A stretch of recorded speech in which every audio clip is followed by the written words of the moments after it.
மதுரை மாநகராட்சி குடிநீர் குழாய்கள் அமைப்பதற்கான பணிகளை தகவல் தொழில்நுட்பவியல் மற்றும் டிஜிட்டல் சேவைகள் துறை அமைச்சர் முனைவர் பழனிவேல் தியாகராஜன் தொடங்கி வைத்து பார்வையிட்டார். மதுரை மாநகராட்சி மத்திய தொகுதிக்குட்பட்ட மண்டலம் 3 வார்டு எண் 55 ஒர்க் ஷாப் ரோடு கிருஷ்ணராயர் தெப்பம் கிழக்கு தெரு பகுதிகளில் குடிநீர் குழாய்கள் அமைப்பதற்கான பணிகளை தகவல் தொழில்நுட்பவியல் மற்றும் டிஜிட்டல் சேவைகள் துறை அமைச்சர் முனைவர் பழனிவேல் தியாகராஜன் தொடங்கி வைத்து பார்வையிட்டார். இந்நிகழ்வில் மேயர் இந்திராணி பொன்வசந்த், ஆணையாளர் சித்ரா விஜயன் ஆகியோர் பங்கேற்றனர். மதுரை மாநகராட்சி அம்ருத் திட்டத்தின் கீழ் 100 வார்டு பகுதிகளில் உள்ள அனைத்து வீடுகளுக்கும் குடிநீர் வழங்குவதற்காக குடிநீர் மேம்பாட்டு பணிகள் தொடர்ந்து மேற்கொள்ளப்பட்டு வருகிறது. மதுரை மாநகராட்சி மண்டலம் 3ற்குட்பட்ட விடுபட்ட பகுதிகளான வார்டு எண் 52, 54, 55, 59, 61, 76, 70 ஆகிய வார்டு பகுதிகளில் உள்ள 6367 வீடுகளுக்கும் மற்றும் மண்டலம் 4ற்குட்பட்ட விடுபட்ட பகுதிகளான வார்டு எண் 47, 49, 53 மற்றும் 85 ஆகிய வார்டு பகுதிகளில் உள்ள 1185 வீடுகளுக்கும் மொத்தம் ரூபாய் 525 லட்சம் மதிப்பீட்டில் குடிநீர் விநியோக பகிர்மான குழாய்கள் மற்றும் வீட்டு இணைப்புகள் வழங்கப்படவுள்ளது.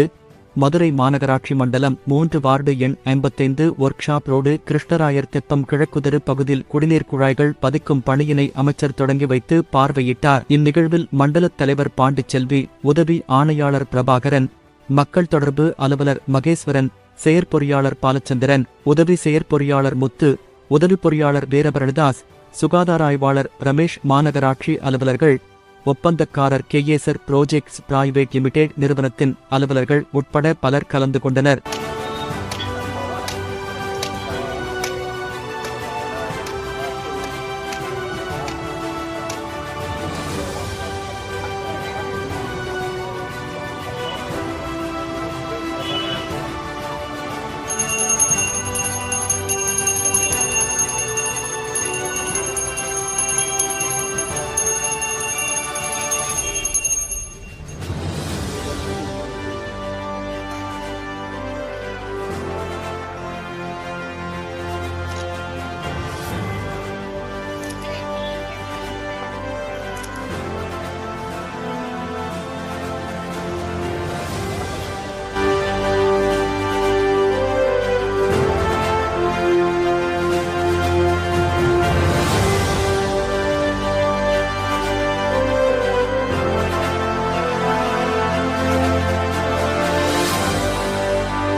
உள்ளூர் செய்திகள் முதல் உலகச் செய்திகள் வரை தெரிந்து கொள்ள மதுரை முரசு சேனலை சப்ஸ்கிரைப் செய்யுங்கள்.